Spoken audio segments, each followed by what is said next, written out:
Mesdames, Messieurs, mes chers collègues, je voudrais tout d'abord vous souhaiter à chacune et à chacun d'entre vous une très belle et heureuse année 2022. Je vous souhaite à vous-même, mais aussi à vos proches, à tous ceux qui vous sont chers, une année pleine de santé, de bonheur, d'épanouissement personnel, professionnel et de succès dans vos projets. La situation épidémique ne nous a malheureusement pas permis de maintenir la traditionnelle cérémonie des vœux et c'est donc dans ce format vidéo que je m'adresse à vous aujourd'hui. Comme vous pouvez l'imaginer, pour ma première cérémonie de vœux, j'aurais souhaité de manière plus directe et surtout plus conviviale de vous retrouver. C'est comme cela, il faut s'y résoudre. Cela fait maintenant 2 années, 2 longues années que l'épidémie de Covid a surgi dans nos vies et a bousculé nos existences et la vie en société. Elle a touché nombre d'entre vous et je veux aujourd'hui avoir une pensée particulière pour tous les collègues qui ont été malades, qui sont actuellement malades ou dont les proches ont été affectés par le virus. Le Covid a également fortement bousculé notre institution. Cette épidémie nous a obligés à nous adapter continuellement depuis bientôt 2 ans. Réorganisation des flux de patients, déprogrammation des activités, nouvelles procédures de tests, nouvelles mesures d'hygiène et depuis 1 an, mise en place de la vaccination, puis du contrôle du pass sanitaire, bientôt pass vaccinal. Je veux aujourd'hui vous remercier, toutes et tous, pour les efforts d'adaptation dont vous avez su faire preuve tout au long de cette période. Je veux aussi vous remercier pour l'esprit de solidarité qui a été le vôtre lorsqu'à plusieurs reprises, et encore aujourd'hui, nous nous sommes organisés pour aider et soulager d'autres établissements. Je veux notamment remercier une nouvelle fois les professionnels de notre établissement qui, au printemps 2021, se sont volontairement mis à disposition d'autres hôpitaux pour les aider à faire face à la 3e vague épidémique. Je voudrais en ce début d'année vous livrer quelques messages qui me semblent importants pour mieux aborder les échéances qui sont devant nous. Tout d'abord, je veux vous redire ma fierté, mon plaisir de travailler à la tête de ce collectif formidable que nous formons au 15-20 au service de nos usagers. 9 mois après ma prise de fonction, c'est un constat et un point important que je veux souligner. Il y a dans cet établissement une communauté hospitalière exceptionnelle, profondément attachée à ses métiers et dont les compétences sont très largement reconnues. Notre collectif est solide et il est puissant. Je veux le redire car je pense que cette fierté, ce fort sentiment d'appartenance, c'est une force et un point d'appui important pour envisager l'avenir.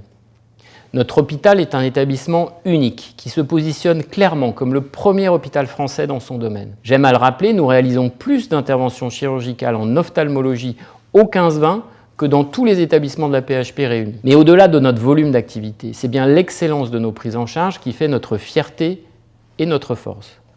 On peut le discuter, on peut le considérer comme accessoire, mais le fait d'avoir été classé pour la première fois en 2021 premier hôpital français par le magazine Le Point sur 3 segments d'activité, la rétine, le glaucome et la cornée, est un légitime motif de fierté et témoigne de l'excellence de nos équipes. Excellence des équipes, mais aussi de nos équipements, avec des équipements biomédicaux à la pointe de la technologie, sans équivalent dans aucun établissement français, public ou privé. La réception au mois de décembre de notre toute nouvelle IRM Prisma 3T en est la dernière illustration.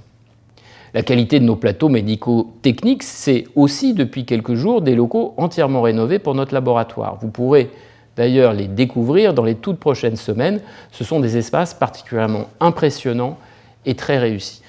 Au-delà du soin, notre force est aussi de disposer sur le site des 15-20, grâce à nos chercheurs, grâce à notre centre d'investigation clinique, grâce au centre de référence maladies rares, grâce bien sûr au lien avec l'Institut de la Vision, au projet porté par l'IHU, des meilleures équipes nationales et internationales en matière de recherche et d'innovation thérapeutique. La publication au mois de mai 2021 dans la revue Nature Medicine d'une première mondiale aboutissement d'années de recherche pilotée par le professeur Sahel avec les équipes de l'Institut de la Vision et des 15-20 montre bien à quel niveau de reconnaissance nationale et internationale nous nous situons désormais. La force de notre écosystème de recherche clinique est fondamentale, c'est aussi de disposer de ce formidable outil qu'est l'IHU Foresight. Pour ne citer qu'un exemple, la création au 15-20 dans les tout prochains mois d'un entrepôt de données qui sera sans aucun doute le plus important français et peut-être au-delà, n'aurait pas été possible sans l'appui de l'IHU. Le soin, la recherche, mais aussi bien sûr l'enseignement. Je veux là aussi le souligner.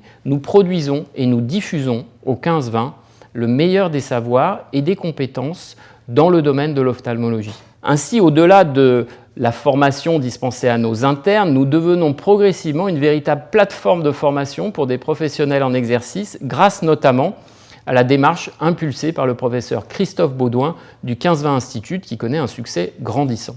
La fierté d'exercer dans cet environnement exceptionnel n'exclut pas la lucidité. La lucidité sur les écarts et sur les retards qu'il nous faut rattraper. Nous avons en effet de nombreux chantiers devant nous. La tournée des services que nous avons effectuée avec l'équipe de direction et les organisations syndicales au mois de septembre fut à ce titre un moment important de prise de conscience de l'ampleur de la tâche que nous avons à accomplir. Nous avons un retard d'investissement considérable, avec des niveaux de vétusté beaucoup trop importants. Et d'une manière plus générale, un écart trop grand entre la qualité exceptionnelle de nos prises en charge et la qualité trop dégradée des locaux où elles sont effectuées. Nous avons un retard important en matière de digitalisation de nos activités. Même si des progrès notables ont été portés ces dernières années sur le dossier patient informatisé et en matière de sécurité informatique, nous avons un retard évident en matière d'interopérabilité de nos outils et surtout de fluidité des usages pour nos patients et pour nos professionnels. Nous avons aussi un retard important en matière d'accueil et de parcours et d'expérience patient. C'est vrai que nos patients sont prêts à beaucoup pour accepter d'être soignés chez nous.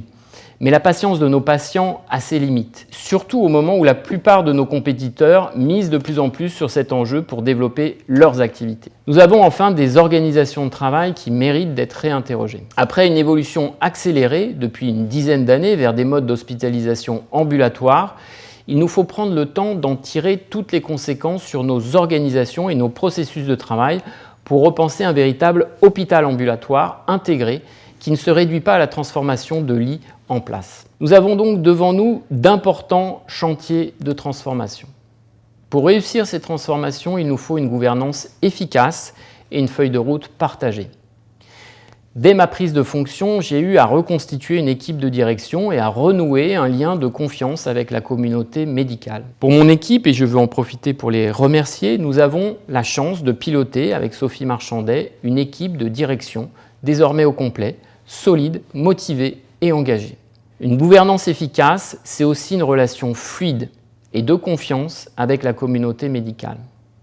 Je veux une nouvelle fois remercier Christophe Baudouin pour son accueil, mais aussi et surtout pour sa capacité à porter au sein de la communauté médicale et au sein de l'établissement une vision ambitieuse et d'intérêt général pour les 15-20. Je crois que chacun dans nos responsabilités, nous avons su, avec Christophe Baudouin et avec les différents chefs de service, trouver des modalités d'une collaboration fluide, efficace et de confiance. De manière plus formelle, nous allons, d'ici le mois de mars, dans le cadre de notre projet d'établissement, écrire une véritable charte de gouvernance qui formalise les principes d'organisation et les modalités de fonctionnement du pilotage de notre établissement. Cela sera l'occasion de procéder à quelques ajustements pour améliorer la lisibilité et l'efficacité de notre organisation interne. Cette gouvernance renforcée nous permettra de porter un nouveau projet ambitieux pour les 15-20 à travers un nouveau projet d'établissement. Notre dernier projet avait été voté par notre conseil de surveillance en 2013. Il s'était achevé en 2017. Notre nouveau projet 2022-2026 devra être adopté par nos instances avant l'été.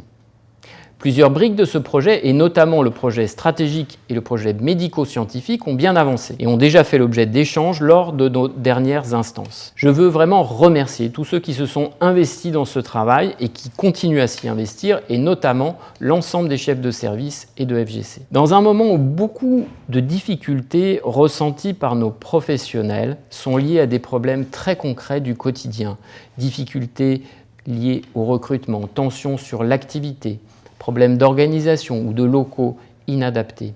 Ce travail sur nos objectifs à moyen ou plus long terme peut paraître éloigné de préoccupations immédiates de terrain. Il ne l'est pas. Je pense au contraire que c'est bien parce que nous aurons défini des objectifs clairs, partagés et ambitieux de moyen et de long terme que nous prendrons les bonnes décisions, y compris pour des sujets très concrets de court terme, comme par exemple le déplacement de telle ou telle activité ou la rénovation de tel ou tel locaux. Une gouvernance consolidée, une feuille de route ambitieuse et partagée, mais également des projets qu'il nous faut mener sur le très court terme. C'est un message sur lequel je voudrais insister.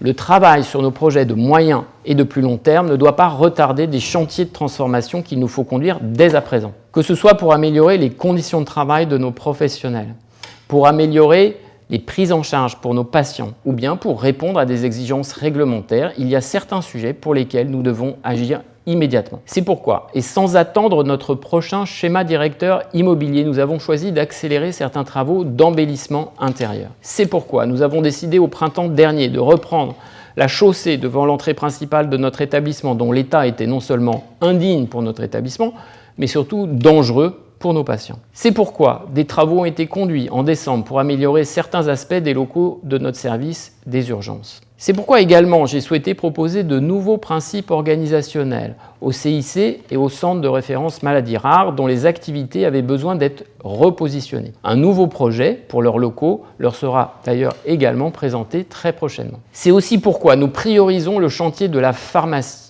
pour permettre à nos professionnels et aux nombreux patients qui l'utilisent de bénéficier le plus rapidement possible d'un environnement rénové, réorganisé et tout simplement digne de la qualité des prestations qui sont les nôtres. C'est pourquoi je souhaite que nous mettions en œuvre dès cette année de nouveaux outils digitaux pour améliorer les parcours de nos patients et notamment pour la prise de rendez-vous en ligne et les préadmissions, mais aussi des espaces physiques d'accueil repensés, plus accueillants, grâce notamment à notre partenariat avec l'école de design ENSCI. Et sans attendre la publication de notre nouveau projet d'établissement, nous allons très vite lancer de manière opérationnelle le chantier de rénovation du premier étage pour concevoir un nouvel espace ambulatoire et bloc innovant, intégré et totalement modernisé. Le dernier message sur lequel je veux insister aujourd'hui, c'est la question de nos conditions de travail. Dans ce contexte de transformation, ma préoccupation quotidienne est de vous apporter les moyens de travailler dans les meilleures conditions possibles. Nous allons faire de l'attractivité et de la fidélisation de nos professionnels le premier axe de notre projet d'établissement. En effet, aucun projet de transformation ou de développement de nos activités ne sera possible si nous ne disposons pas des femmes et des hommes pour les porter. C'est pourquoi, à travers des mesures déjà engagées de fidélisation des personnels, y compris financières, d'amélioration de la qualité de vie au travail et de promotion de nos métiers, nous nous engageons à faire des 15-20 un lieu où il fait non seulement bon travailler, mais où ses conditions d'exercice revalorisées participent à notre attractivité pour attirer et fidéliser de nouveaux professionnels. Outre les échanges réguliers avec les organisations représentatives des personnels, je suis également convaincu que de bonnes conditions de travail, c'est aussi des canaux fluides, réguliers et directs d'échange avec chacun d'entre vous. C'est pourquoi, au-delà de la plateforme Better World qui vous permet déjà de nous faire remonter des préoccupations du quotidien en temps réel, je m'attacherai avec mon équipe à rééditer chaque année, au mois de septembre, ces rencontres de terrain dans tous les services de l'établissement. Je ne veux pas achever ces propos sans évoquer ce rendez-vous si important pour notre établissement que représente la visite de certification de la HAS qui aura lieu au mois d'avril prochain. Je veux d'ailleurs remercier toutes les équipes qui se sont déjà très fortement mobilisées en vue de cette échéance.